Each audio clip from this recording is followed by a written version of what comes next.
A Rádio Federal orgulhosamente apresenta Enerdizando, estrelando o apresentador amigo da vizinhança, Nestábulo Ramos, e seus convidados muito especiais. Bom dia, ouvintes nerds e não nerds da Rádio Federal. Está no ar o episódio 11 de Enerdizando, apresentado por mim, Nestábulo Ramos. Hoje responderemos a seguinte pergunta: quanto realmente custam as HQs? Você sabe? Acha que sabe? Então venha participar comigo aqui os meus convidados de hoje: Glória Farias, da distribuidora Horizonte do Saber; Carlos Costa, editor-chefe da HQ Maniacs; a mangakata Miles Ferreira; e o expert em super-heróis Wagner Rodeiro, retornando ao Enerdizando. DJ Goku e o sidekick Welton retornam para mais essa aventura eletrizante. Mas antes, DJ Goku solta o Kamehameha musical e a gente volta daqui a pouquinho. Tamires, por favor, convidada de honra, desanuncie as músicas que os nossos ouvintes nerds acabaram de ouvir. A abertura do Dragon Ball GT. É isso aí. Espero que todos tenham gostado, mas tem mais música, pessoal. Calma. O programa tá começando agora, o Enerdizando, episódio 11. Quanto custam as HQs? Pergunta difícil essa, né não, Wagner Rodeiro? Muito difícil, né? O Elton Rocha, né? Ele balançou a cabeça, as pessoas estão vendo ele balançar a cabeça. Estamos vendo aqui no rádio ele balançar a cabeça. Gente. Pergunta difícil essa, né? Eu, na verdade, estava ouvindo o retorno, eu não ouvi o que você falou, eu tô ouvindo agora, peraí. Agora passou já. Esse é o problema da rádio ao vivo, ouvintes. Vocês fiquem tranquilos. Pergunta difícil. Nós estamos aqui, vamos falar, né? Sim. Vamos falar sobre HQs aqui. Pergunta difícil essa, não? Tamires. Conseguir explicar é complicado. Glória Farias. Conseguir explicar o valor é meio complicado, né? Mas... Como é que a minha revistinha do Batman é mais barata que aquela HQ do Nestábulo, né? Exatamente. O que você Explica aí, Nestábulo, agora. Agora eu te pus na roda. Nós estamos aqui hoje para explicar isso, porque muita gente não sabe. Tem as pessoas, os leitores têm um conceito muitas vezes errado sobre isso. Então a gente está aqui para explicar o real valor daquele livro, desde o processo de quando ele é criado, de quando ele sai da cabeça dos autores, dos desenhistas, dos roteiristas, até chegar na sua mão lá na loja, na livraria do seu Joaquim. Você vai lá e compra o livro. Por que ele tem aquele preço? Então nós vamos falar sobre isso. E para isso nós estamos contando também com a participação do Carlos Costa, o editor-chefe da HQM, que vai entrar via Skype daqui a pouquinho, viu, Carlos? Fica ligado aí. Mas antes vamos apresentar aqui os nossos convidados. Vamos começar pela Glória Farias, que é a responsável pela distribuidora Horizonte do Saber. Glória, por favor, apresente-se. Bom dia. Nós temos uma distribuidora que trabalha com livros tanto paradidáticos como didáticos e HQs também. Sim. E a nossa visão é: através da literatura você consegue fazer tudo. Explicar os maiores conceitos através de uma história, de uma literatura.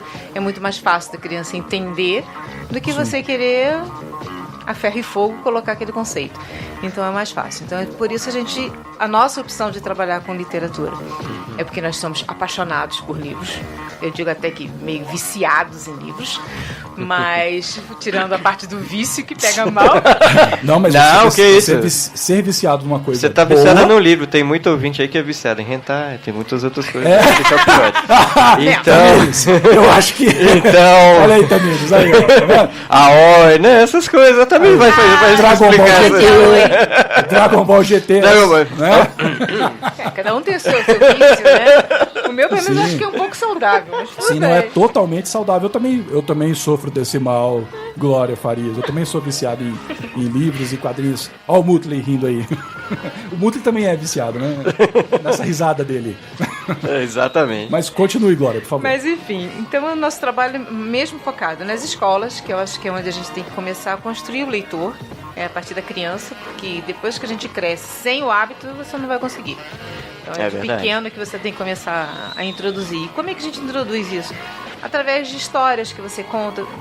O ato da mãe contar a história para a criança já é o primeiro passo, né? Então quando você já tem esse costume, fica muito mais fácil da criança se tornar uma leitora realmente e saber escolher o que ela vai ler. Aqui não é ler por ler. Sim. Exato. Né? Ler porque você gosta daquilo. E as HQs ajudam bastante nisso, né? Introduzem a criança. Eu fui uma criança introduzida. Ó o verbo. Introduzida, né? Wagner Rodeiro lê até o Diário Oficial. Pior que eu leio mesmo. Mas se tivesse a trabalho. Não esquece dele, pô. Diário Oficial. Aí ele chega pra você e diz assim, nossa, o Diário Oficial dava uma história em quadrinho muito legal. Mas o que eu ia falar, na verdade, eu ia até me redimir do programa anterior, não sei se já foi, a gente comentou aqui nos bastidores mal da Mônica, né? Mas a Mônica ajudou muita gente aí a entrar na leitura. Eu fui uma delas. Eu já defendi a Turma da Mônica na faculdade já, mas depois eu conto esse caso, continua. Sim, não, ok. Então, assim, eu acho que o que ela falou é isso mesmo. A gente tem que incentivar as nossas crianças a ler, que elas estão precisando muito, que hoje a facilidade da internet e da questão visual do cinema... O cinema é bom, a televisão é boa, mas se em excesso, como a gente usa hoje, e esquece da leitura, atrapalha. E as HQs juntam esse universo de uma forma muito legal e gostosa de aprender. Tem pessoas até que dizem que quando você lê uma história em quadrinhos, que você perde a qualidade. Você pode perder até a qualidade do texto, mas você vai ter a essência. Isso. Então você vai ler um Shakespeare em quadrinhos. Normalmente você não vai pegar um Hamlet para ler, mas você vai pegar um quadrinho de Hamlet e vai ler. Sim. Então exatamente. O conceito que queria ser passado no livro original, ele está contido na HQ. Eu acho que isso que é o legal. E as escolas estão começando a perceber isso. Exato. Então as histórias em quadrinhos estão sendo embutidas dentro do currículo. A criança está tendo acesso. E o governo agora está começando a incentivar também, né? Também. Agora está com programas de incentivo para que as HQs nacionais possam estar entrando. Que, não sei se é felizmente ou infelizmente, o nosso mercado editorial é muito mais prolífero, assim.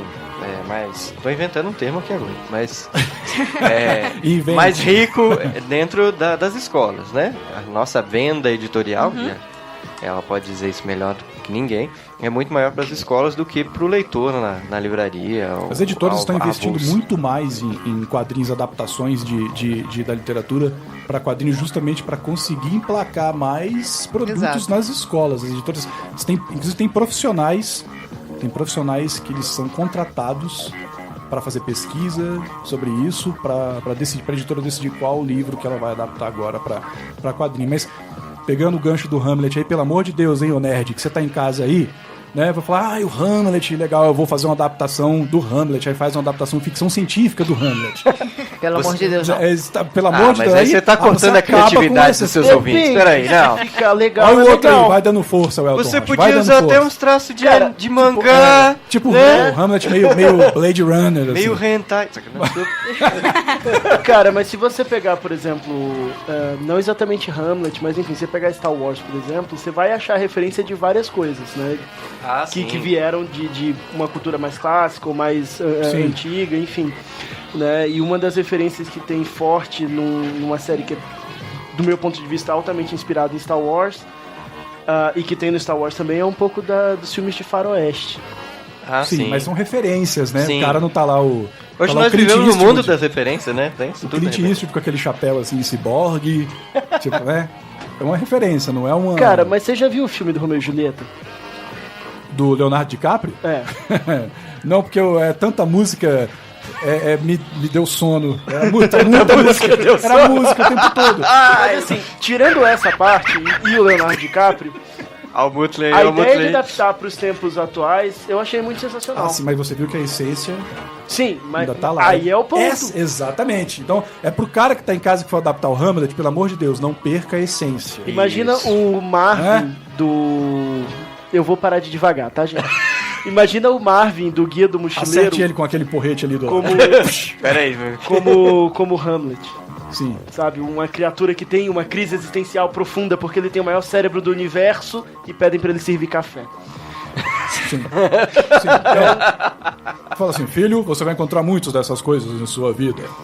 Pois é. Não, mas divagando junto com você, só pra gente finalizar aí, né? Se você tiver a capacidade aí de escrever uma história, escreva aí Jazão e os Argonautas Sentai. Um Super Sentai, vai ser ótimo, colorido. Tá Tá vendo? Você quer que eu mate a mitologia desse seu assassino? Cara, a gente vive agora... Olha, o assassino da essência ali, o Wagner Rodeiro. A gente vive agora a cultura do remix. Sim. Sabe? É pegar as coisas que eram antigas, atualizar e relançar. E isso não necessariamente é ruim. Não é plágio necessariamente, não é uma cópia mal feita. Se a pessoa se dedica àquele trabalho e faz uma coisa com uma proposta legal, eu não vejo por que não.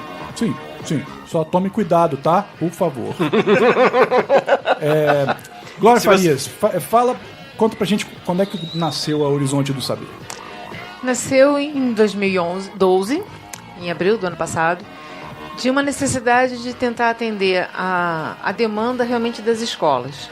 Então nós tínhamos produto, né, de boa qualidade, em que muitas escolas não conheciam, porque não eram editoras daqui de Brasília, né, editoras do Rio, de São Paulo, de João Pessoa, do Ceará, que ninguém conhecia. E tem uma qualidade tão boa quanto as daqui de Brasília. Faltava o canal de distribuição, né? Então, exatamente. Então, isso que a gente tentou trazer e fazer, com o diferencial daquela pontualidade, daquela fidelidade do cliente. Então, é bem legal. Glória, Diego Goku, não tem mais tempo, né? Tu vai entrar com música agora? Tá bom. Glória, aguenta um pouquinho que a gente vai entrar com música agora. Daqui a pouco a gente continua esse papo super interessante. Ok. E aí, energizando o episódio 11, vocês ouviram Influx. Vamos que vamos. Vai sair, vamos lá. Strike Up, da Paula Abdul, Rádio Federal, do jeito que você curte. Não tem vinheta? Então vamos direto. Influx to kill. Eu consigo falar só cantando o nome dessa música. Mas esquisito, né? Mas vamos lá, vamos continuar aqui. Deixa eu só fazer uma...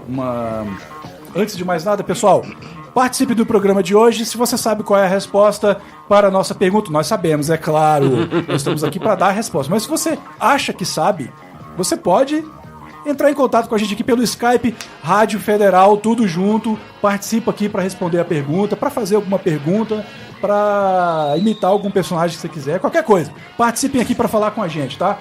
Não esqueça de participar, o Elton Rocha dá licença aqui da colinha, facebook.com/Rádio Federal, o Skype é Rádio Federal tudo junto, já falei, e o Twitter é Rádio_Federal, Wi-Fi Federal, a senha da Rádio Federal Opa! Nós não somos tão bonzinhos assim. Não, porque tá ali junto com a cola, tem que tirar aquilo dali, hein, rapaz? Então é isso. Bom, a gente estava falando aqui sobre a Glória. Glória, continua o seu pensamento que você estava falando. Peraí, rapidinho, como é que é? Aqui o meu anjinho da guarda, que fica aqui no meu monitor na frente, está dizendo para vocês não esquecerem de curtir a nossa fanpage no Facebook, pessoal. Curtam a fanpage para vocês participarem, para ficarem ligados em toda a nossa programação e por aí vai. Então, Rádio Federal, do jeito que você curte, todo mundo curte, eu curto, todo mundo curte, participe. Beleza? Então é isso aí. Glória Farias, por favor, continue. Você estava falando... Boa pergunta. Sim. A gente estava falando aqui de filme, de um monte de coisa, né? E acaba, os bastidores rolam uma outra conversa. Vamos parar com a conversa paralela. A professora, né? Olha o zoom no fundo, a conversa paralela. Mas, bom, então vamos fazer o seguinte. Glória, você estava falando sobre a Horizonte do Saber, que já está no mercado já tem mais de um ano, exato. E da proposta. Eu acho muito legal a proposta do Horizonte do Saber. Meu livro, PET, Contra a Ameaça Biológica, é distribuído pela Horizonte do Saber. Horizonte do Saber, exatamente. E uma coisa que eu acho muito legal, agora a gente está tendo um contato com a... Né, Glória, a gente está tendo muito contato, porque eu estou indo com a Glória nas escolas para fazer a apresentação dos livros, e tem contato com a criança. Eu até mencionei isso numa foto que eu postei no Facebook na semana passada, do evento que teve, né, ali no Deck Norte. E quando eu cheguei lá, já tinha um garoto esperando para conversar comigo sobre o livro e tal. Que legal. É a hora que a gente... isso é muito bom pro autor. Tamires está aí, ela pode... Por favor, Tamires, complete alguma coisa. Se eu esquecer alguma coisa, você, por favor, complete. É muito legal, é a hora que a gente vê por que a gente faz os quadrinhos, por que a gente faz... É o retorno, né? É o retorno, né? Porque você vê para quem você está escrevendo, e a proposta da Horizonte do Saber tem muito a ver com isso, assim, de poder levar isso. Que a gente tem uma grande deficiência nessa parte, que está melhorando agora, né? E é super gostoso, porque para criança o autor não existe. Ou ele já morreu. Exato. Ele é um fantasma. Uma figura enevoada, né? Como se ele não fosse uma pessoa de carne e osso, que fosse no mercado, que fosse pro médico. Não, é totalmente inimaginável para eles. É só quando a gente cresce que a gente descobre. Exato. Aí quando ele vê aquele cara que para ele é um cara, né? Aquela pessoa que escreveu o livro na frente dele, a gente tem reações incríveis, né? Já houve casos de o autor chegar numa escola e a criança beliscar a perna dele pra saber se ele é de verdade. No meu caso, no meu caso as crianças fogem. As crianças fogem porque elas Por que será, né? Elas olham e falam assim: mãe, eu vim pra ver o autor, não vim pra ver o Sasquatch. É por isso que o Nestábulo resolveu fazer um programa de rádio. Exatamente. E não videolog. Exatamente. Mas é o legal, quando você consegue promover o encontro do autor com as crianças, é totalmente diferente. A reação delas é diferente, a reação dele, escritor, porque ele fica, de repente, também meio tímido, sem saber o que vem, né? Se a criança já leu o material dele, ela já sabe o que ela vai conversar com ele, eles têm uma reação totalmente diferente. Então, eles tratam o autor como se fosse um colega de antigos, sabe? Conhece há anos, porque ele já leu o material. Então, esse é o diferencial, esse que é o legal de você levar a literatura para a escola e você fazer esse contato do autor com o aluno acontecer. Eu acho que isso é legal. Eles querem desenhar com você. Pois eles querem fazer um monte de coisa. Muito legal. Eu acho que é legal porque também para criatividade do autor, né, receber aquele feedback. Exatamente. Isso assim, isso foi mais legal, não, olha, na sua história, o personagem aquela pode crescer. Sabe por quê? É porque assim, o trabalho, vou falar agora um pouco do meu trabalho. O negócio é que é um trabalho solitário. Você fica muito tempo fazendo aquilo e ninguém tá vendo o que você tá fazendo. Então, no caso do Zul, por exemplo, que eu publiquei pela HQM, o primeiro livro foi 11 meses fazendo. Desculpa, 11 meses não, 8 meses. A gestação. Exatamente. O segundo foram 9 meses. Nasceu. Né? Exatamente. E nasceu, exatamente. Não, caso, explica assim pra gente, assim, como é que você faz? Você desenha uma página por dia? Como é que você faz? Cara, como é que é isso? Quando dá, né? Quando dá. Você tem que trabalhar e tal. Então, geralmente é um trabalho nas madrugadas, adentro. Até você pensar, você precisa criar história, não é isso, Tamires? Você precisa, tem que como escrever no papel. Como você cria a história? A inspiração vem da onde? Às vezes tem bloqueio. Então é um processo longo e cansativo. A gente faz porque a gente ama, né, Tamires? Como é que é o teu processo criativo? O meu processo criativo, eu crio na hora. Tipo, eu escrevi no papel a história, tipo, resumido. Aí eu vou criando, quando eu vou fazendo os quadrinhos, as divisórias, eu vou imaginando um cenário, como se fosse uma página de ação, um quadrinho da ação, e eu fico imaginando o que pode acontecer dentro daquele roteiro. Exatamente. Aí Exatamente. eu fazendo. E agora, para você chegar pro seu processo criativo ser dessa forma, você precisa trabalhar. Tem que ter uma bagagem, né? Tem que ter uma bagagem, você tem que. A Tamires, você lê bastante, né, Tamires? Você gosta paca, velho. É mangaká, não é à toa, né? Você gosta de mangá pra caramba. E o que você tá lendo de mangá agora, assim? Quantos mangás por dia? A Glória Farias é a mãe da Tamires. Agora ela vai entregar que ela não tá estudando, a mãe dela tá sentada aqui. A mãe dela fez uma cara pra ela agora. O Nestábulo foi... Esse é o problema, entendeu? Saber se tá lendo, se tá estudando, se tá desenhando. Eita, mas a gente tava falando antes, né? Não pode... A Tamires, ela... Pica-pau, fica na sua aí. A Tamires, ela é super organizada, ela tava conversando comigo, ela tem tempo pra tudo. Então tem hora pra estudar, tem hora pra... Não é, Tamires? Tô mentindo? Não. Você olhou assim, de rabo de olho, assim, tipo...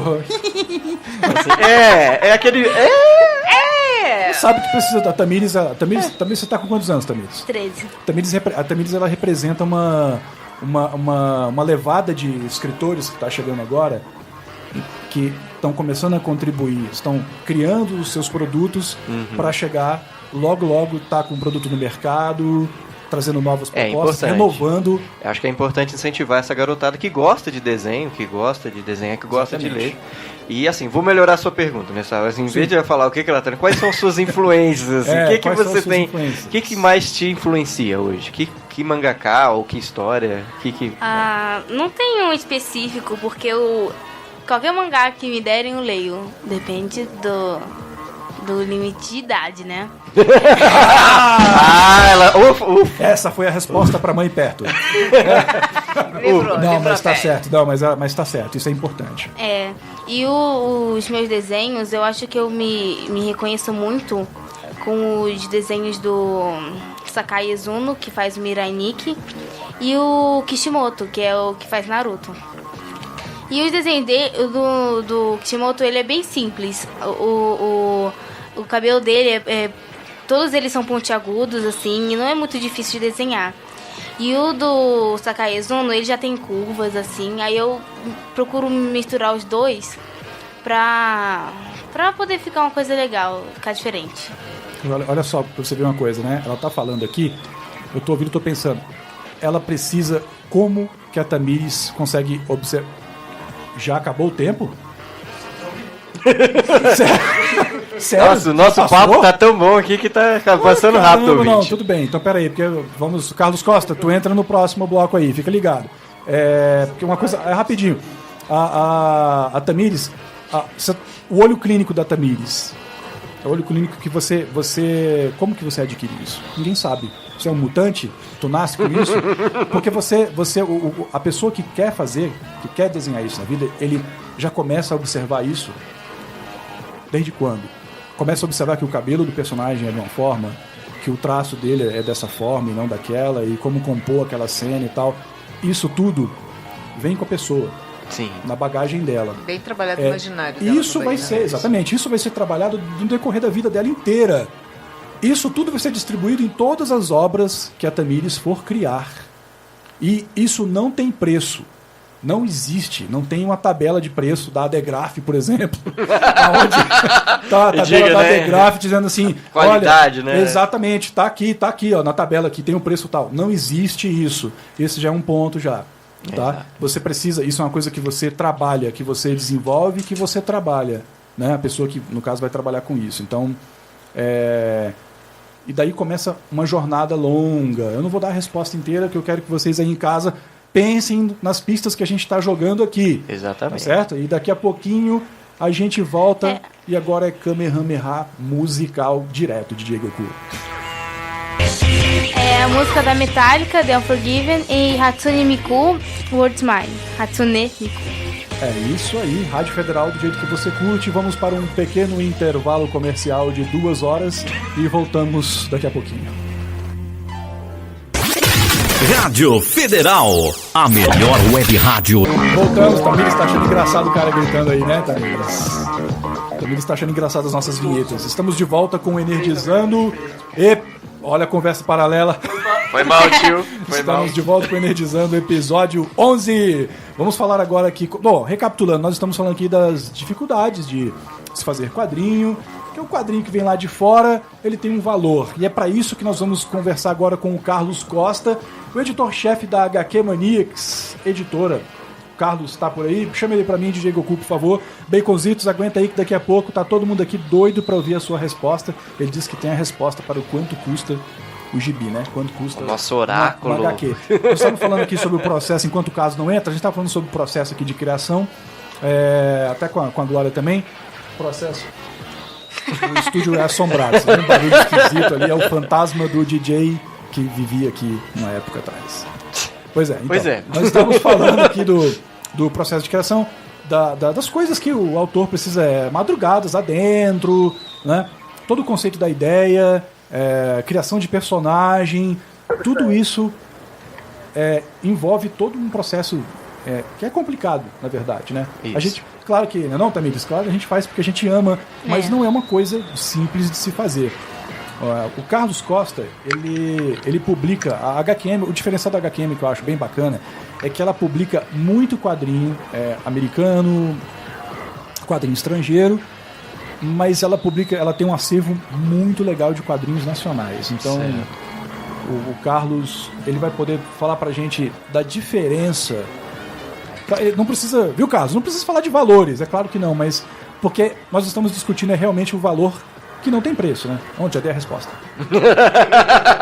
Ele tá querendo justificar o preço do livro dele. Do meu livro e de todos os livros. Na próxima encarnação você vai voltar como escritor de quadrinho, viu, Wagner Rodrigo?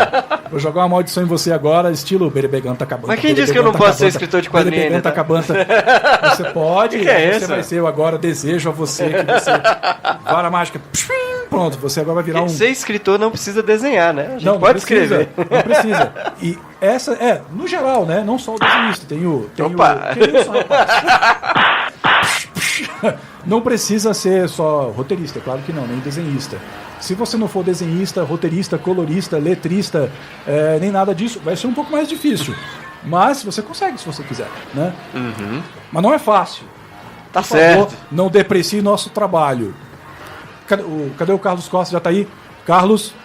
Oba, Nessab. Tudo bom, Carlos? Opa, tudo bem, e você? Tudo beleza. Carlos, a gente estava falando sobre aqui, você está acompanhando o programa aí, né? Sim, sim. Pois é, nós estamos falando aqui sobre o processo de produção, nós estamos aqui com a Glória, da distribuidora Horizonte do Saber. Você está representando aqui os editores. Eu queria que você falasse um pouco, cara, das dificuldades que tem de publicar quadrinho, principalmente o quadrinho nacional, porque o quadrinho gringo, ele já se vende, né? Sim. Ele tem mais facilidade, mas falando do mercado nacional, que é o mercado onde a gente está atolado aqui, até o pescoço, né? Então eu queria que você falasse, cara, da diferença, das dificuldades da publicação de quadrinho nacional e das diferenças de valores. Você não precisa dar preço para as coisas, tá? É porque nós estamos discutindo um valor que é mais importante, que é aquele valor que não tem preço. Você pode falar pra gente aí, cara? Então, olha só, o mercado de quadrinhos no Brasil, a gente sabe que ele deu uma mudada nos últimos anos, né? Uhum.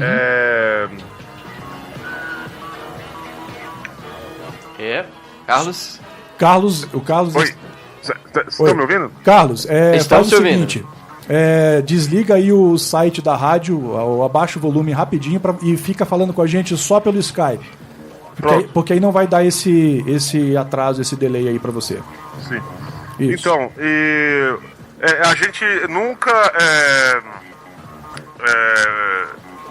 valoriza o autor como precisa, né? Porque, na verdade, o quadrinho nacional... ele ainda vende-se menos do que o quadrinho gringo. Então, às vezes, o trabalho que o autor tem, igual você estava falando aí agora há pouco, às vezes o autor faz uma página, no máximo 2 por dia, e é bem trabalhoso, a gente ter a criatividade e tudo mais. O material gringo, na verdade, você já compra, você já sabe como que ele vendeu lá fora, tal. Você chega aqui e você já sabe mais ou menos o quanto vai vender. Agora o nacional não. O nacional ainda, o leitor de quadrinhos brasileiro ainda está meio desacreditado do material nacional. E acaba não... acaba chegando muito caro para ele. Na verdade, um dos grandes vilões do preço do quadrinho, do preço de venda, do preço de capa do quadrinho, ainda é a distribuição. Por mais que você faça o máximo possível para a revista chegar mais em conta na mão do leitor, a distribuição come muito do preço de capa. Porque hoje, por exemplo, está variando entre 50% e 60%. Quer dizer, um quadrinho de R$10, se o leitor fosse comprar diretamente com o editor, ele ia pagar R$5 hoje em dia. Então, o problema maior ainda é a distribuição, entendeu? É chegar. Ô Carlos, aqui é o Wagner, deixa eu te fazer um questionamento que eu tenho. É muito difícil encontrar qualidade nos autores do Brasil aqui? É difícil encontrar gente que trabalhe, que tenha qualidade para produzir? Como é que é essa questão? Como é que vocês aí na HQM fazem? Na verdade, tem trabalho de todos os jeitos, né? Tem os bons, tem os mais ou menos, tem os ruins, entendeu? Lá fora também é assim, entendeu? Não é só aqui no Brasil. Hoje em dia, devido até a internet, que na verdade a internet, como a gente sabe, é uma extensão do mundo real. Isso. E facilita a divulgação dos quadrinhos. Hoje em dia a gente acha bastante gente talentosa. Não é difícil não, é só saber escolher mesmo. Hoje tem quadrinho para pra todos os gostos. É porque muita gente aqui no Brasil tem esse preconceito, né? Acha que o autor nacional não tem qualidade, ou que faz cópia barata do que se faz lá fora. Né? Então é importante a gente dizer que tem gente com qualidade aí que trabalha. A gente tem uma coisa que acontece muito aqui, por exemplo, eu não vou citar nem casos e nem nomes porque eu não quero gerar polêmica e nem puxar outro tipo de assunto para cá, mas o que eu fico vendo muitas vezes é que tem autor, um exemplo do que teve aqui no Brasil, de um autor de um livro muito bacana. O livro foi inspirado por um autor lá de fora, virou filme, deu um gás muito massa, mas a gente só viu o quê? Quem foi que copiou quem? Então, mas você pode falar assim, As Aventuras de Pi. Ah, Carlos Costa, você me traiu! Você me traiu, Carlos Costa! Eu vou te pegar, cara! Bom, agora que ele já falou, né? Tá. Agora que você falou, as amarras foram cortadas e podemos falar agora. E o autor brasileiro, acho que inclusive, se eu não me engano, ele já é falecido. E não ganhou nada por isso. No ano passado, exatamente. Mas a gente tá vendo quem ganhando prêmio, a gente tá vendo quem levando os louros da coisa, mas a gente, pessoal, pelo amor de Deus, vamos nos informar para vocês saberem da história da coisa. Não compre o produto apenas e engula, entende? Ou leia, tá? Saiba, hã? Não, eu vou falar aqui que eu fiquei boiando. Vocês falaram Aventura de Pi, mas quem então, Aventuras de Pi é uma cópia de Max e os Felinos. É esse mesmo título do livro, né? Do Moacir Scliar. Inclusive, agora que já bombou a conversa aqui, a gente vai colocar agora o link. A gente já pôs a lenha na fogueira aqui. Chama o ratinho agora que a gente vai resolver esse negócio. Eu vou colocar no Facebook da rádio uma entrevista do Moacir Scliar sobre essa história. Ele chegou quando era o livro ainda, né? Não tinha o filme. Sim. Mas ele se manifestando sobre essa questão e tal. É uma entrevista bem bacana, mostra Leia os comentários do plagiador aí, também, sobre o que ele falou do autor, humilde, né? Do autor do livro nacional. Então, as pessoas precisam saber disso. Sabe, pra você ver, porque você dá crédito pra uma coisa. Eu assisti o filme, é muito legal, é bacana também, mas vamos conhecer da onde ele inspirou isso aí, porque... Ele assumiu que ele foi inspirado nisso? Não tem nem como ele não assumir, mas a gente tem esse lance. Agora, se ele fosse um autor nacional, será que alguém teria caçado ele, feito um predador assim, o cara correndo no meio do mato, predador com aquele laser atrás dele, se ele fosse, será que ele teria saído tão bem? Essa questão é interessante. Eu tenho acompanhado agora a ficção, né? A realidade fantástica da literatura, que tem surgido vários autores. Aí a gente tem Rafael Dracon, temos aí o Afonso Solano, que está saindo. Então tem muitos autores que têm qualidade, poderiam virar até filmes aí, muito bons, né? Mas porque são brasileiros, né? Não tem essa oportunidade, né? Não tem, sim. Não tem essa indústria. Se a nossa indústria de cinema fosse tão bem desenvolvida. A gente precisa valorizar os autores brasileiros, né? A gente tem gente muito boa, que não perde nada para uma... Tá melhorando, mas poderia melhorar mais rápido, né? Poderia ser uma coisa mais, né? Oi, diga, Carlos. Uma saída que tem, devido até à internet, uma saída que muitos autores têm encontrado ultimamente, até para se livrar de distribuição, de toda essa burocracia, é o lance do financiamento coletivo, né?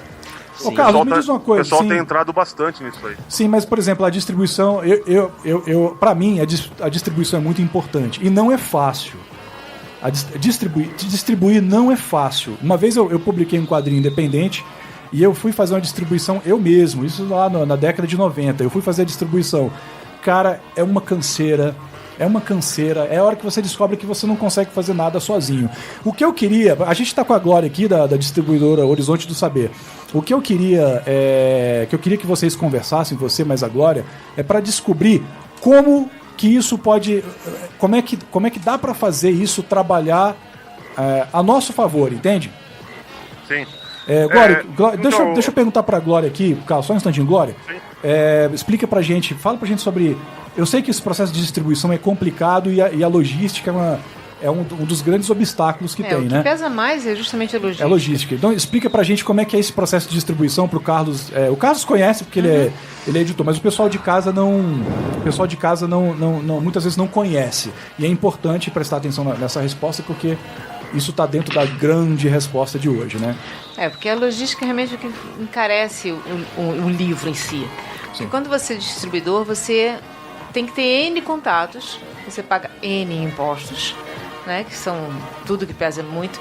Então, às vezes, você tem um livro que poderia, como ele falou, ser vendido a R$10 e você tem o transporte da editora para a distribuidora, tem da distribuidora para o ponto de venda, né, que também gera.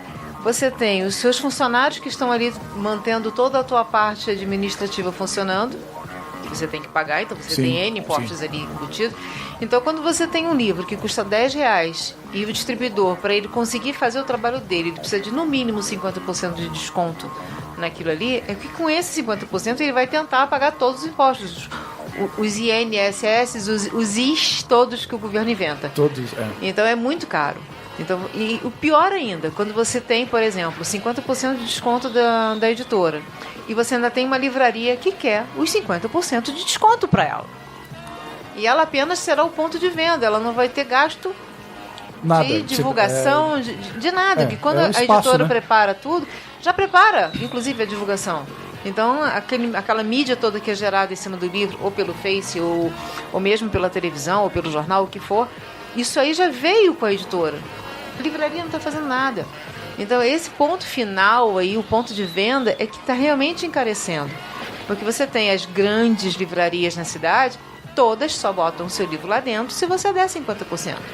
E você, distribuidor, tem exatamente os 50%. Você vai trabalhar como? Aí tu tem 100%, você tira 50%, dos 50% tu tira 50% e depois tu tira mais 50%. E da onde você vai tirar esses 50%? Exatamente. E aí, mas o autor que tá pensando em fazer a distribuição sozinho, pensa que, eu vou te falar, por experiência própria, é trabalho de estivador, cara. Porque tem que sair você bota, se sente lá no cais do porto mesmo, com aqueles engravadão, carregando os livros na mão. E outra coisa, o cara que for fazer a própria distribuição vai virar vendedor de Barça em porta, né? Porque exatamente. Aí não vai conseguir acesso. Ele vai... Ele vai parar vai ter que parar de desenhar, vai ter que parar de escrever pra fazer isso, pra ir bater em porta de livraria, pra ir bater em porta de distribuidora, pra ir bater em porta de ponto de venda. E você pode chegar até querendo oferecer de graça, deixar o livro na livraria, olha, tá aqui sem gasto nenhum, você vender é seu. Se você até fizer isso, a livraria não vai querer. Eu vou deixar esse bloco agora. Eu vou fazer o seguinte, a gente vai ter que fazer uma pausa pra música agora, mas, ô Carlos, tá me ouvindo aí, né? Sim. Eu vou deixar aqui uma pergunta pra você e pra Glória, pra responder no próximo bloco. Baconzitos, Eduardo Schlosser, aguenta aí que eu vou falar com vocês daqui a pouquinho. Vou deixar uma pergunta, e o Richard também. Eu vou deixar vocês com uma pergunta para responder agora depois das músicas, que é como é que pode ser feito sugestões que talvez a Glória tenha ou ela já esteja fazendo para tentar reverter esse quadro, e você também como editor, as sugestões que você possa ter para que você possa conversar com ela aqui, ok, Carlos? Sim, tudo bem. Então, aguenta aí que a gente vai pra música e a gente volta daqui a pouco. Pensa vocês dois aí, a gente fala daqui a pouquinho. E é isso aí, vamos pra música. Acabamos de escutar The Neves, Polifônicos. Mark Snow, La Femme, Nikita, Tema. Isso, exatamente. Rádio Federal do jeito que você curte. Não tem jeito, vamos direto, né?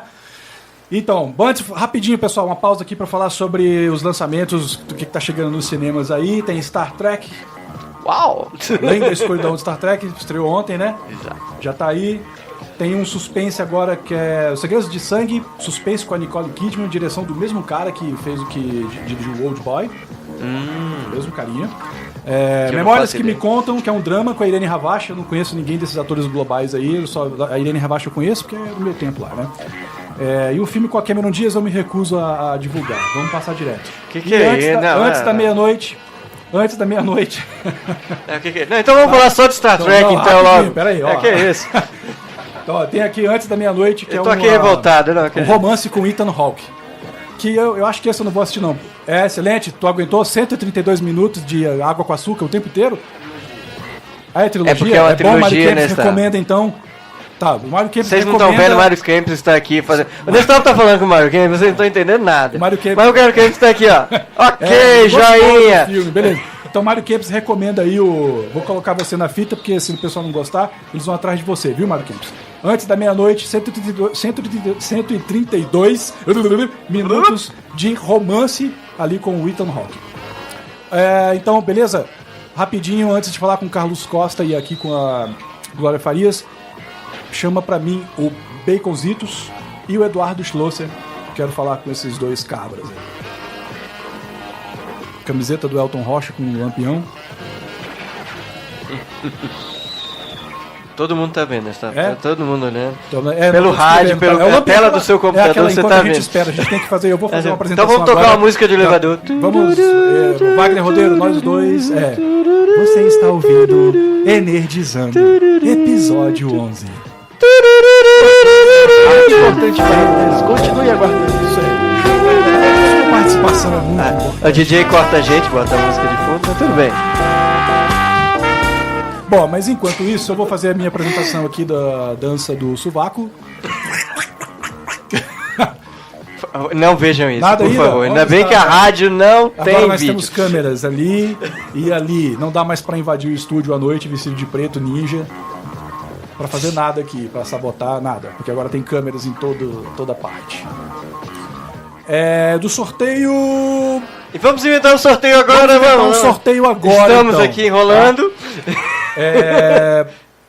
Já estão aqui os cavalheiros. Opa. Eduardo não vamos sortear mais nada. Diego Giel, Baconzitos, estão me ouvindo? Alô, Falcão Negro em perigo. Alô. E aí, Baconzitos, tudo bem, cara? Beleza. Eduardo Schlosser, você está me ouvindo? Estou. Vocês estão ao mesmo tempo. Ao mesmo tempo? Ei, falando comigo ao mesmo tempo. Vocês estão numa conferência. Tranquilo aí, Netão. Senhores, tudo beleza? Como é que vocês estão? Tudo certinho? Vocês estão ouvindo o programa aí, certo? Eu quero saber, vocês... o Eduardo Schlosser, ele é autor também de quadrinhos. Baconzitos é um nerd especialista em tudo. Então, por favor... Especialmente em Baconzitos. Comentem em Baconzitos. Ele adora Baconzitos. Comentem. Baconzitos, pode começar com você. Você disse que tinha resposta, né? Cara, eu acho que eu tenho uma resposta mais política. O custo real do quadrinho, ele é composto, né? Você tem lá o custo do ilustrador, do escritor, da pessoa que é criativa, que isso aí é uma coisa que não dá pra medir linearmente, né? Você tem que ter alguém que vai medir aquilo e mensurar e falar que essa história é boa, que essa ilustração é boa, ou que tal ilustrador consegue ter uma produtividade, uma qualidade X por semana, que isso vale tanto, né? Então você já tem todo esse custo feito. Adicionando a isso, você tem a parte da editora, da gráfica, né? Você imprimir e fazer 5.000 cópias, ou fazer 50.000 cópias, ou fazer 100.000 cópias, né? São tudo isso é uma coisa que vai aumentando, né? Vai adicionando o custo em cima da coisa. Então, se você produz o quadrinho colorido em papel de alta qualidade, já é um custo a mais. E no final das contas você ainda tem toda a logística, né, de levar o produto até a banca de jornal, né? Sim. Que acaba sendo o valor acaba sendo um cálculo de quanto que eu consigo diluir o meu custo.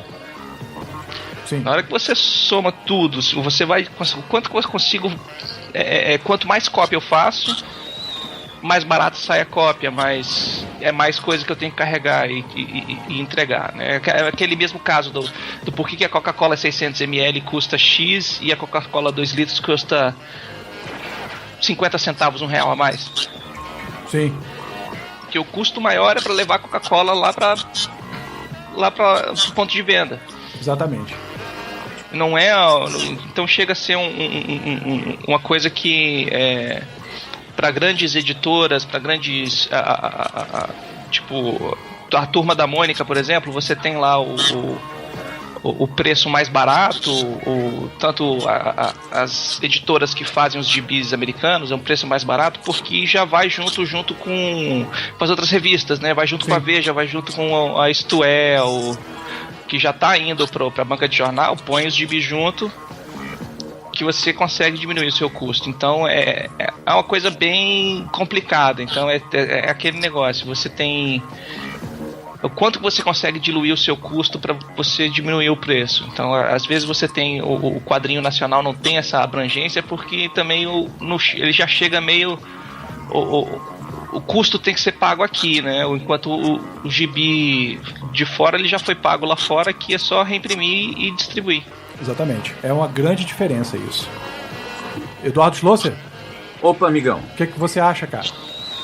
Cara, olha, eu acho que o Baconzito já resumiu legal a coisa. Eu não tenho, assim, muita autoridade para falar, não. Sim, eu não tenho, assim, um conhecimento de causa. Deixa eu dizer o seguinte, durante muito tempo, quando tentava colocar os meus quadrinhos, o meu produto, eu tinha uma ideia, como era muito comum em muitos desenhistas, de demonizar o editor. Com o tempo eu fui percebendo o seguinte, o editor, ele não está ali para fazer favor para desenhista, não. Ele não é um mecenas. Na verdade, ele quer o que o desenhista quer também, o autor de quadrinhos quer ganhar dinheiro. Quer ser convidado aí nas convenções, quer vender o produto dele. Sim. E não é uma coisa fácil, não. Às vezes ele fica refém também das mega livrarias, cara, que para você poder ter o status de ter um livro teu nessa livraria, ele tem que pagar caro por isso. É uma coisa assim extremamente complicada, sabe? Tá ouvindo aí, né, pessoal? Pessoal de casa, a pergunta que eu queria fazer para o Carlos Costa, inclusive, tem a ver com isso. Tá, ele vai entrar, faça a sua pergunta, ele tá ouvindo a gente, ele vai entrar logo depois de vocês para falar com a gente. Antes de mais nada, deixa eu só fazer um adendo aí. Quadrinho. Eu sei que às vezes as pessoas quando fazem algumas afirmações, elas não fazem com nenhuma intenção ruim, não. Muito pelo contrário, mas eu quero dizer o seguinte, quadrinho é uma forma de arte totalmente autônoma. Ela prescinde de comparação com literatura, com cinema. Aliás, muito antes de haver escrita, já havia quadrinhos, se a gente for parar para pensar, os caras que pintavam nas cavernas. Então, uma forma de contar história que já existe de tempos imemoriais, entendeu? Então, infelizmente, ele hoje não tem o mesmo respeito, que eu acho que a palavra correta é essa, que goza o cinema e a literatura, né? E o quadrinho sempre é um tipo de arte menor, onde o indivíduo que lê, até hoje ainda existe isso, inclusive não só aqui no Brasil, em países da Europa também. Agora, eu não sei se isso acontece no Japão, eu penso que não, porque lá lê quadrinho desde do velho até o mais novinho, e tem quadrinho para todo tipo de atividade. Se o cara é carpinteiro, tem quadrinhos sobre carpintaria. Agora, é incrível, como na Europa, principalmente na França e na Bélgica, que existe um mercado muito grande, as histórias em quadrinhos, elas ainda são consideradas uma forma de arte menor. Nossa. Entendeu? E isso é uma coisa que até hoje eu não consigo aceitar. Ela é uma forma de arte autônoma. Inclusive, o Alan Moore já quis provar, através dos quadrinhos dele, que existem coisas que você só consegue fazer nesse tipo de mídia. Agora eu vou emendar o seguinte, autores nacionais de qualidade, não só no texto quanto no desenho, nós já temos há muito, muito tempo, desde a década de 50. Exatamente. Entende? Olha, eu poderia citar Júlio Shimamoto, Flávio Colim, Rodolfo Zala, apesar desse ser argentino, mas radicado no Brasil, Jaime Cortez, português, mas radicado no Brasil. Eu poderia citar Colonese, italiano, mas radicado no Brasil. São pessoas que, inclusive, numa época em que o mercado era melhor, ganharam dinheiro e fizeram fama. Hoje estão aí esquecidos. Eduardo. A década de 90... Peraí, eu sei que você tem um tempo aí. Peraí, apresentador, 90... cala a boca. Cala a boca. Cala a boca, Faustão. Ok, calado. Fala, não, você me mandou calar a boca. Cala a boca, apresentador. Foi mal. A piada era com o Nestado, não era com você. Eles estão me mandando calar a boca, Eduardo. É para ficar bem explicado. Então, não, você está certo, durante por favor, a década explique. de 90, nós tivemos uma descoberta de artistas que infelizmente não tiveram possibilidade de publicar no Brasil, mas que foram aproveitados e muito bem aproveitados lá fora. E isso acontece hoje também. Então, eu não vou citar nomes aqui porque esses caras não precisam que eu faça propaganda para eles. Você está proibido. Né? Agora, a verdade é essa, são artistas talentosos que estão publicando, inclusive de forma autoral lá fora. Agora, então aí, você vê que qualidade nós temos. Nós não temos ainda um mercado. E agora vem a minha pergunta para o Carlos. Sim. Como editor de quadrinho, ele consegue viver disso ou ele é como autor de quadrinho, que tem que fazer o quadrinho como você, que está dentro desses extremamente talentoso, mas que tem que fazer nas horas vagas? Aí fica a minha pergunta, é possível ele, com essa editora, ele viver só disso ou ele tem alguma atividade paralela? Ok, o Carlos vai entrar daqui a pouquinho para responder a sua pergunta, Eduardo. Obrigado. Quer acrescentar mais alguma coisa, cara? Não, amigão. Um sucesso aí. Valeu, obrigado pela participação de sempre. Você é nota 10, Eduardo. Grande artista, tá aí sempre participando com a gente aqui do Nerdizando e deixando a opinião dele, assim como o Baconzitos. Ok. Então, beleza. Daqui a pouquinho a tua resposta chega, Eduardo. Beleza, cara. Abraço. Abraço, meu filho. Até mais. Uma curiosidade importante, eu tava vendo com a Glória aqui agorinha, sobre alguns valores que eu acho que as pessoas não sabem.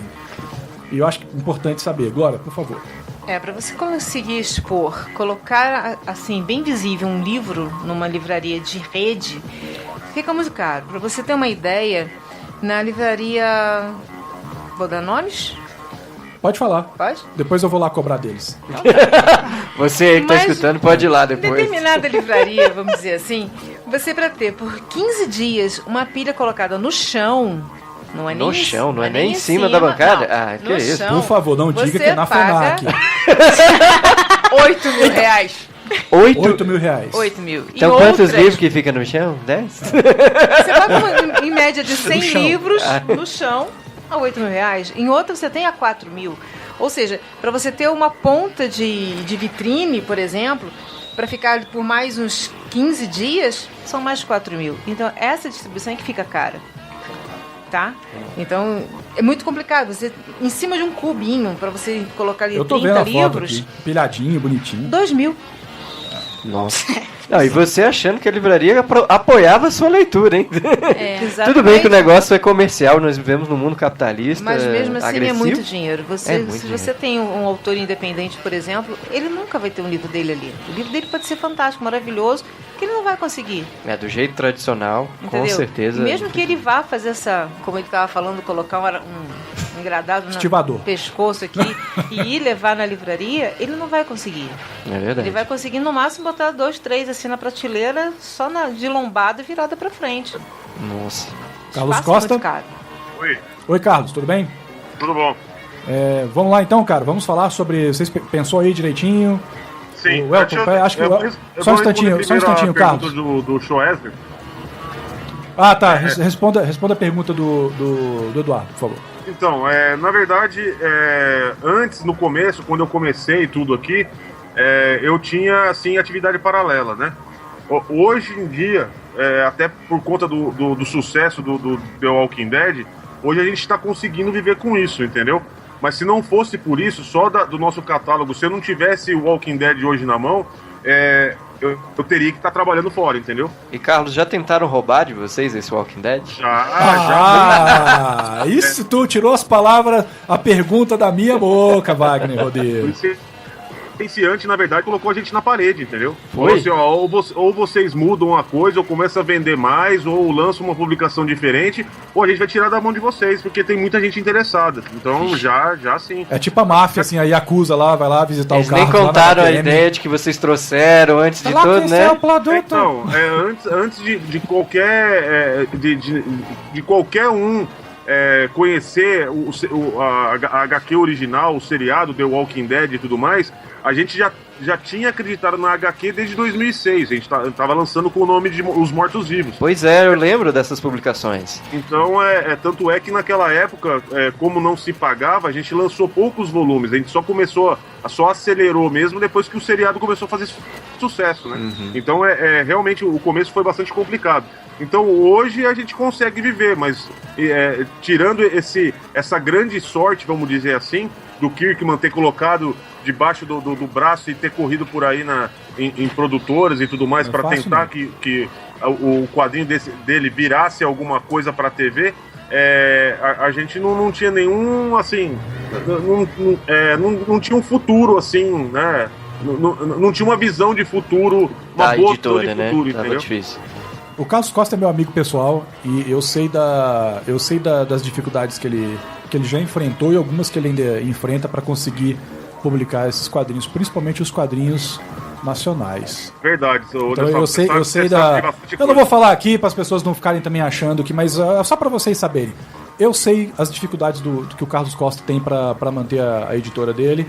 E não é fácil, cara. Então isso aí é tudo... Por que eu tô falando isso? Porque isso aí tudo vai pesar na equação da nossa resposta para a pergunta de hoje. Entendeu? Carlos, só um instantinho, que tem recado no site. Tô por aqui. Só um instantinho, Carlos. Tem recado? Quem é que tem recado no site? Pode continuar com ele aí, que eu não tô conseguindo abrir aqui ainda. Daqui a pouco a gente entra com os recados. Falhas técnicas. A culpa é da Desculpa, eu só tenho 2 braços. Que desculpa, esfarrapada. Vira um mutante. Sai mais 2 braços aí. Mas então tá bom. Ô Carlos, deixa eu te perguntar. Então quer dizer que hoje o Walking Dead é a sua galinha dos ovos de ouro, né? Ela que sustenta a HQM. Sim. Vocês têm, assim, só pra gente, curiosidade aqui, nerd, se vocês têm algum projeto ou alguma coisa agora, assim, eu sei que o Walking Dead ainda tem algum gás, né, digamos aí, alguns anos ainda, por conta da série, né, por conta de toda a histeria em volta do seriado. Mas você já tem alguma coisa que vá suprir, que na hora que acabar isso, vocês já estão com algum plano, ou incentivo de autor nacional que venha com alguma coisa com isso? Como é que você está nisso aí? Então, na verdade, incentivo com o autor nacional não tem muito o que fazer. Ouvindo aí todo o programa, o pessoal está bem ligado. Na verdade, existe esses custos fixos da HQ, entendeu? Uhum. Então não tem muito como fugir disso, que é o mínimo que se paga para o autor, a gráfica, todo o trabalho em si da HQ, do quadrinho em si. E depois tem mais o custo da distribuição. Então, na verdade, não dá para fugir muito disso, entendeu? Os 25 mil reais que o Carlos me paga pelo direito de publicação do Zul tá rendendo bastante, viu? Viu, Carlos? Os 25 mil reais que o Carlos me paga por direito de publicação do Zul tá me rendendo bastante. Você não tem do que reclamar, não. Realmente é bastante complicado. O que um deles falou aí, que desculpa, eu não tô gravando os nomes, mas um exemplo de um autor... Wagner Rodeiro, foi que falou contigo agora. Que fez sucesso lá fora e muito engraçado, depois do sucesso dele lá fora, que o material dele foi descoberto no Brasil, um dos exemplos clássicos é o Léo, não sei se vocês já ouviram falar, é Luiz Eduardo Oliveira, que fez aquela série Aldebaran. Então ele fez sucesso na Europa, chegaram pra ele e perguntaram, e agora, você tá famoso aí e tal, você tem vontade de publicar no Brasil? Ele falou, não, tá muito bom aqui pra mim, entendeu? Exatamente, então, tá certo, porque, sabe, é triste dizer isso, mas o mercado, não vou dizer se a maioria, mas eu não sei porque leitor brasileiro precisa da aprovação dos gringos pra você ler. Mas não é, né, Sábio? Sabe o que é? O leitor fica meio com o pé atrás, que já foi publicado muita porcaria. E, na verdade, existem porcarias lá fora também. Mas Sim, o Brasil fazia muita porcaria antigamente, muita porcaria. Então até o leitor acreditar nisso novamente, ele precisa de um aval. Não, eu sei, Carlos. Mas a gente pode buscar referências aqui, como outras pessoas que já leram os livros e gostaram e recomendam e fazem propaganda. Mas é porque tem esse receio ainda, mas você sabe muito bem que o mercado ele já está muito bem, já faz algum tempo. Sim. Mas nessa parte, ele sempre empaca. Não existe. O leitor nacional ele ainda precisa do aval do que sai de lá. Bom, pode ser uma porcaria, mas o cara fala, foi publicado pela Image Comics, então eu vou querer ter. Na Image tem uns quadrinhos que são legais, mas tem outros que eu vou te falar. É desperdício de papel, mas o cara mas é gringo, então eu vou pegar. Sim, entende? E aí deixa de pegar um quadrinho nacional de algum autor bacana, desses que o Eduardo falou um monte aí, entendeu? Deixa de pegar uns quadrinhos desses mais das antigas, que são bons, são clássicos, são excelentes, pra pegar lá umas bobagens que aparecem porque foi publicado numa grande editora. Isso acontece paca. É verdade. O Elton Rocha. Carlos, o Elton aqui. Queria te fazer uma pergunta. Você comentou antes logo no começo, sobre a questão do financiamento coletivo, que está sendo uma alternativa para alguns autores. Sim. Eu queria entender e conhecer a perspectiva das editoras, né? Você como editor, em relação a isso, porque de certa forma esse processo, dependendo de como o autor faz isso, ele tira a editora da jogada, né? Ele vai fazer isso direto com uma gráfica, ele mesmo vai distribuir.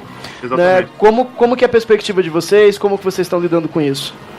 Então, na verdade, pra gente ainda não chegou nenhum caso, assim, na nossa mão, né? Já chegou, assim, por exemplo, do cara, do autor ganhar um prêmio do governo, um PROAC, um PNBE, não, PNBE é a editora, um PROAC, por exemplo, e chegar na editora e, ó, eu quero a ajuda de vocês para publicar isso, eu vou pagar toda a impressão e tal. O bom da editora é assim, a editora profissionaliza o cara, entendeu? Ele lança ele já como profissional. Então a editora vai fazer todo um trabalho de revisão do material do cara, de divulgação dele e tudo mais.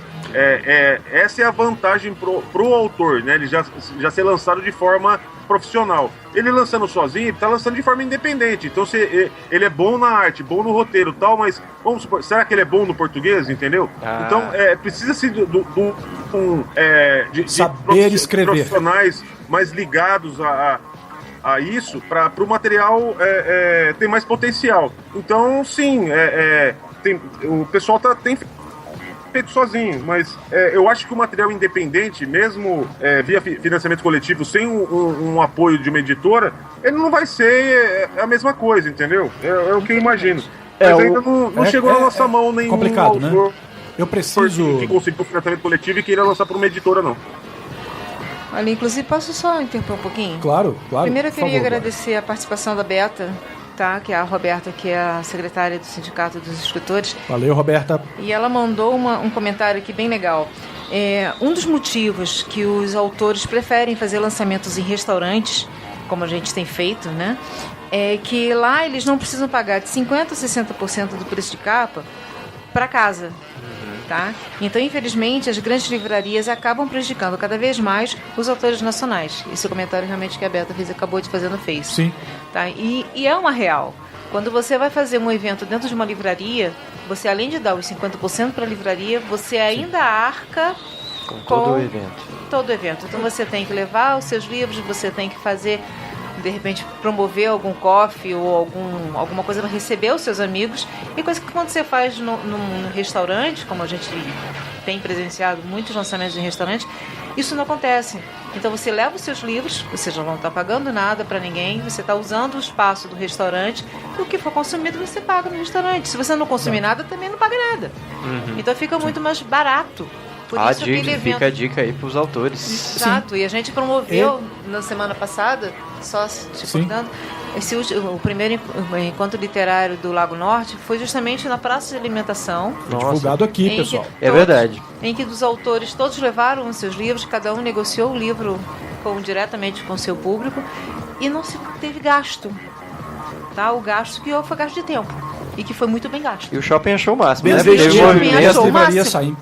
livrarias perdem uma oportunidade. Exatamente. Infelizmente. E com isso as livrarias de Brasília estão sumindo.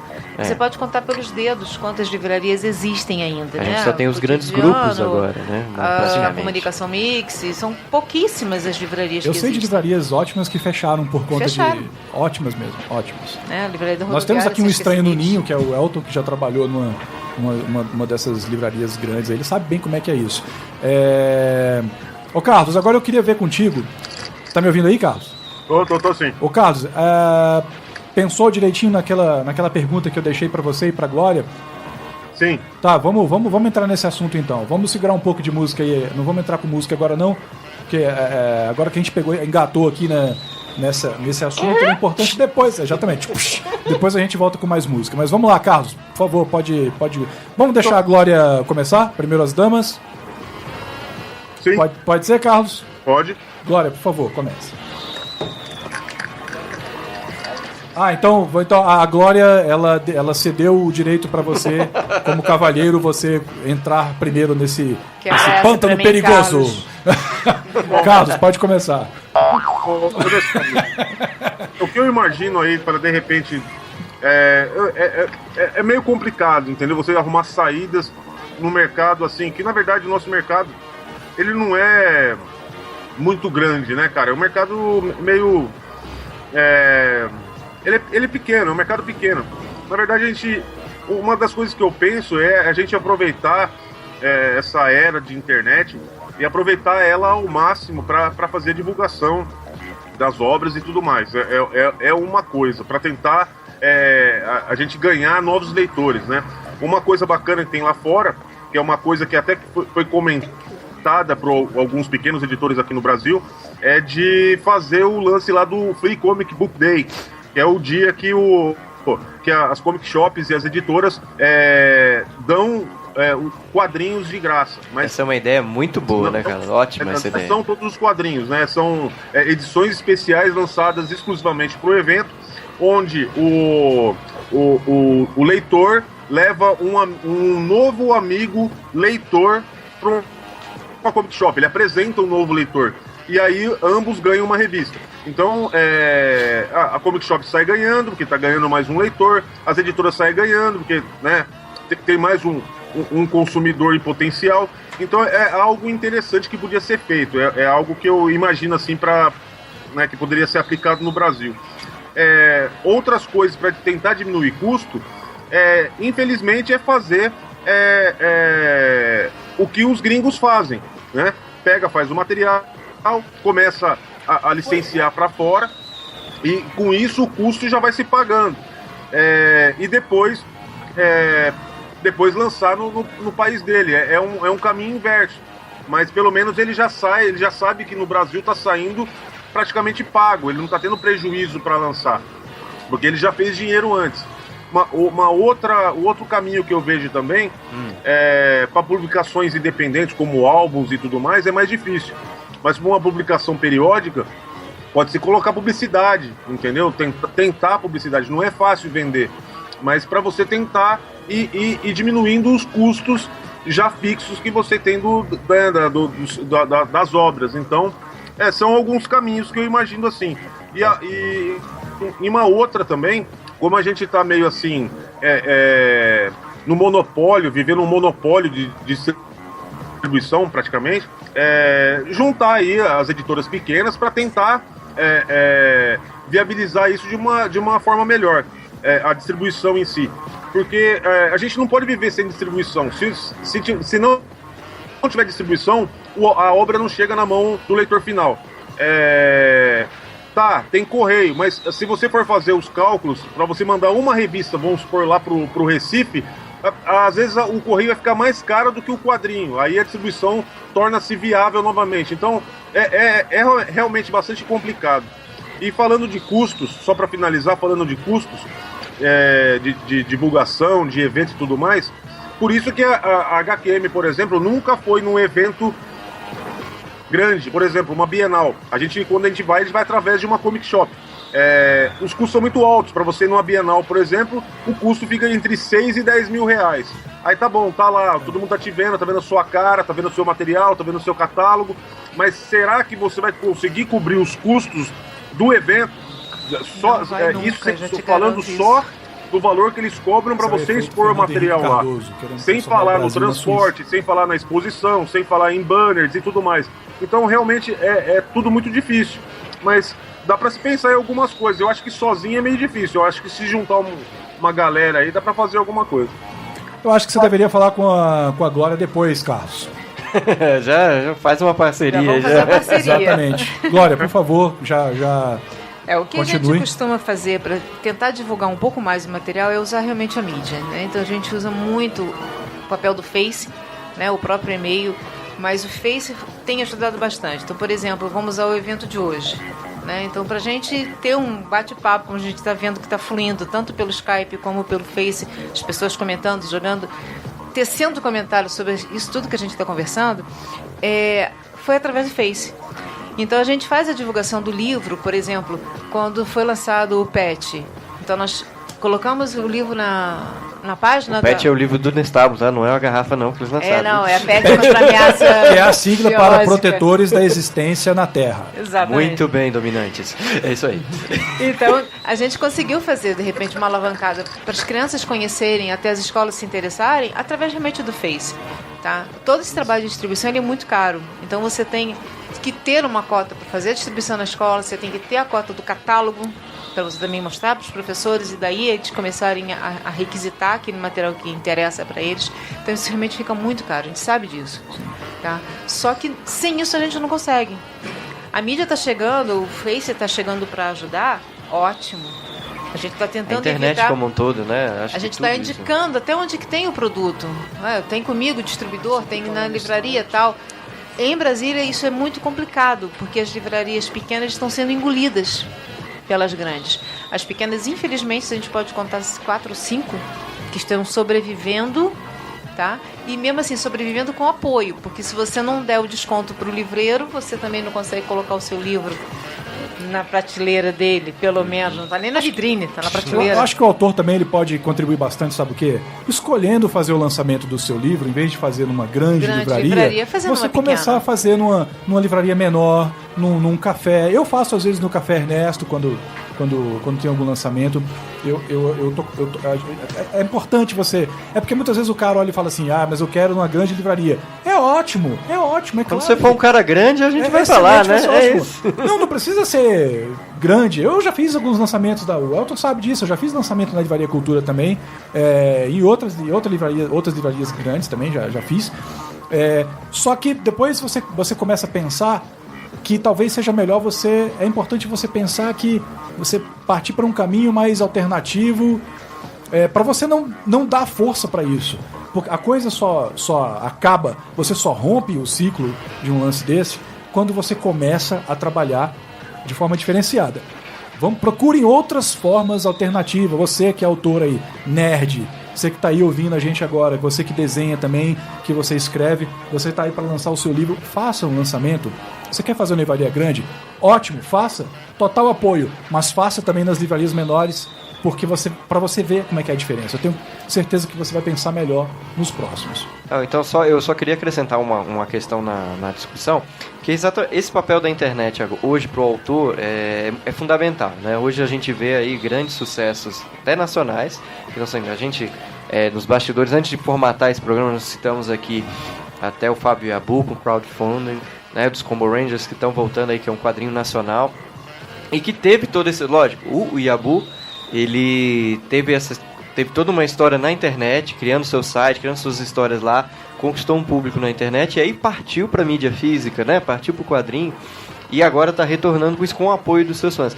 Então, assim, deixar para os autores que eles pensem que existem outras formas, além de, como o Gustavo colocou, da maneira tradicional. E aí, trabalhar com os distribuidores, trabalhar com os editores também, que eles tenham essa visão de que existem outras formas. Existem aí no Facebook, como a Glória colocou, o Twitter, temos aí, até tem sites, tem clube dos autores aí, que se juntam e fazem publicações. Então tudo isso ainda ajuda e melhora a possibilidade de a gente encontrar trabalhos muito bons, que tem qualidade, que possam, tanto de quadrinho quanto de literatura, que precisam ser divulgados, que precisam de espaço. Sim. Né? Que precisam...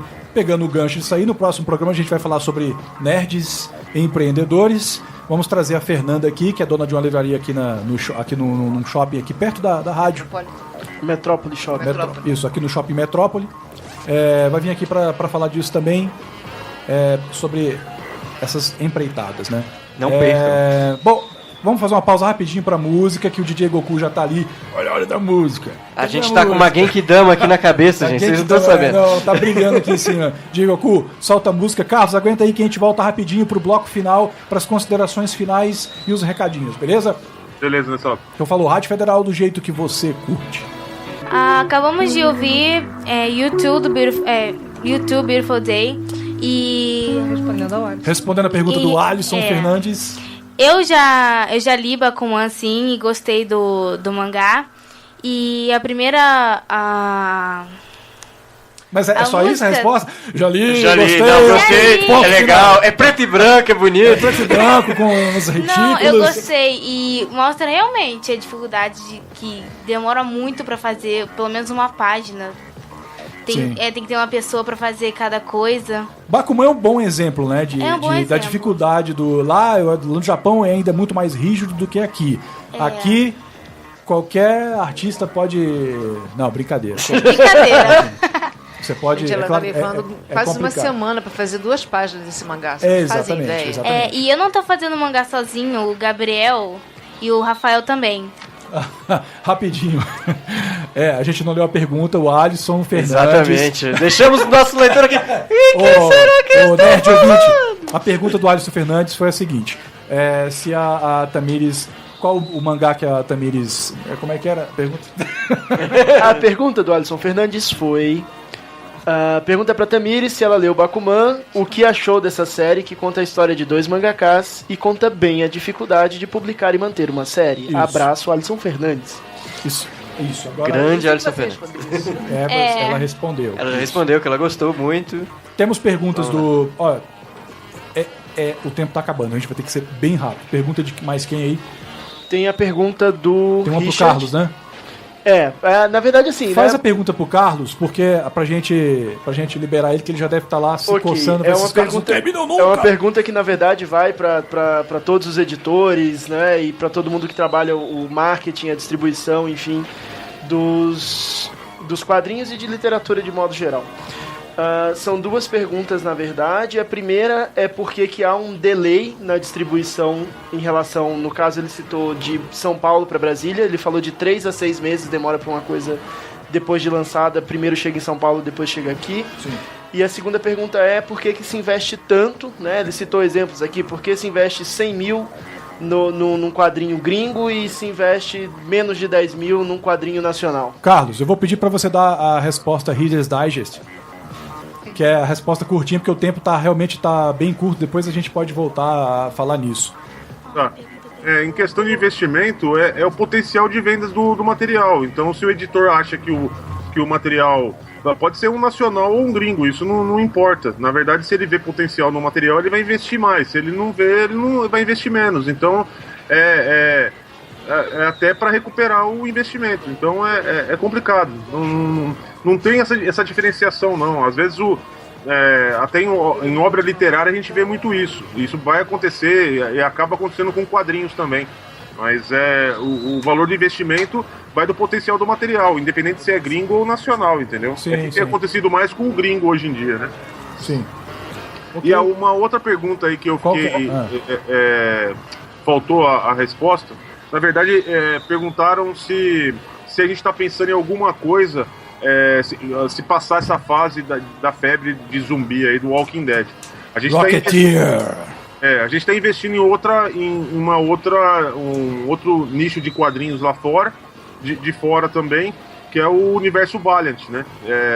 É o que a gente está imaginando que pode, de repente, substituir o sucesso do Walking Dead, mas a gente tá tentando agora, então a gente não sabe como é que isso vai dar daqui a alguns meses, né? Se vai pra frente ou não vai.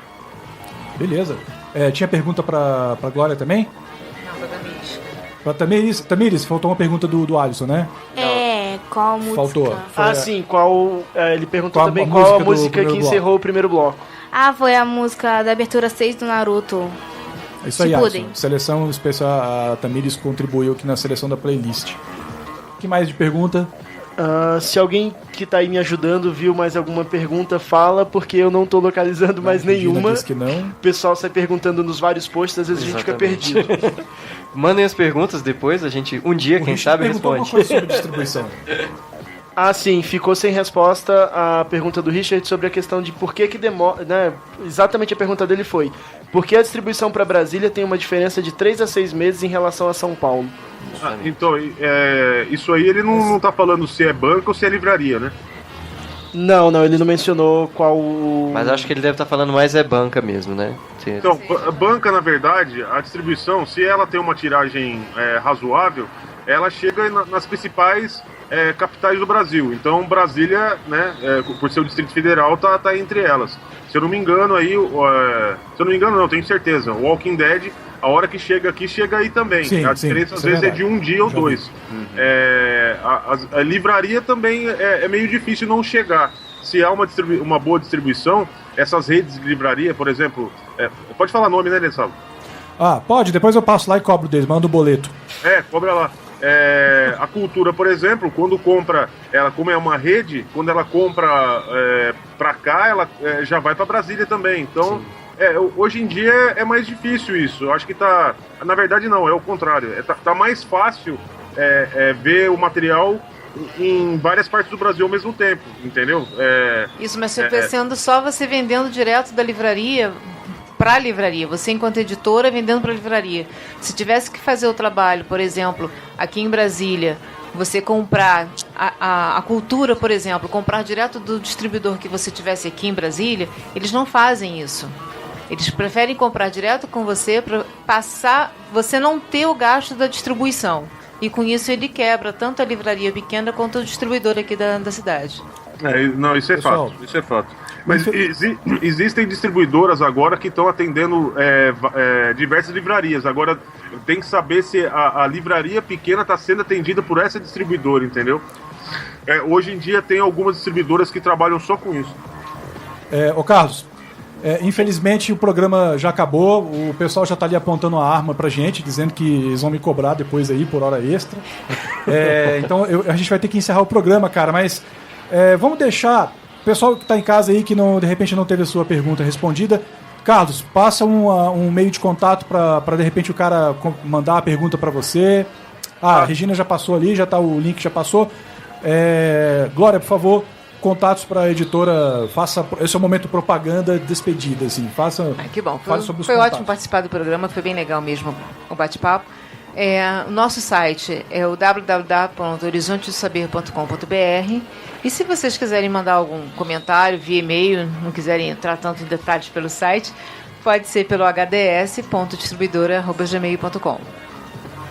Ok. Tá, o e-mail, Carlos, e qual o e-mail da HQM para eventuais perguntas? Tá, o e-mail da HQM é hqmaniacs@hqmaniacs.com. Temos também página no Facebook, Twitter, tem o site, o portal de quadrinhos hqmaniacs.com. E tem também o site da editora, com o nosso catálogo lá, que é hqmeditora.com.br. A gente fica à disposição aí de qualquer dúvida, qualquer coisa, tamo lá. Carlos, brigadão, cara. Eu sei que seu tempo aí é apertado. Obrigado por você ter participado. Beleza, Nessalo, eu fico à disposição aqui. Beleza, quero ver o Rocketeer, hein? Tá demorando. Quero ver o Rocketeer, hein? Tá demorando. Opa, né? Tá previsto pro mês que vem. Maravilha. Opa, Carlos, um abração, manda um abraço pra todo mundo da HQM aí e até a próxima, cara. Um abraço pra todos aí, obrigado. Hein? Quero agradecer ao Baconzitos pela participação dele, como sempre, né? Sempre aí fiel. A Roberta, do Sindicato dos Escritores, né? De Brasília. Roberta, valeu aí pela divulgação, pela participação também. Baconzitos, valeu. Acho que isso aqui... Eu sempre chamo Baconzitos pra falar alguma coisa, mas realmente, Baconzitos, desculpa, o tempo encerrou mesmo. A gente vai precisar se despedir. Alguém quer mandar um beijo, um abraço pra alguém? Tamires? Eu não. Então tá bom. Viu que ela não tem amigos, ela não tem ninguém. Ninguém vai mandar um abraço, viu, né? É porque o Gabriel, ele tá falando comigo aqui pelo Facebook, ele tá escutando a rádio, então... Um abraço pra você. Um abraço pra você, Gabriel. Então considere esse abraçado. Alguém aí, pessoal? Aí o nosso DJ já deu um beijo pela gente. Um beijo. Obrigado pelo Valeu, obrigado por nos ouvir. E até a próxima. Um abração, bom final de semana pra todos.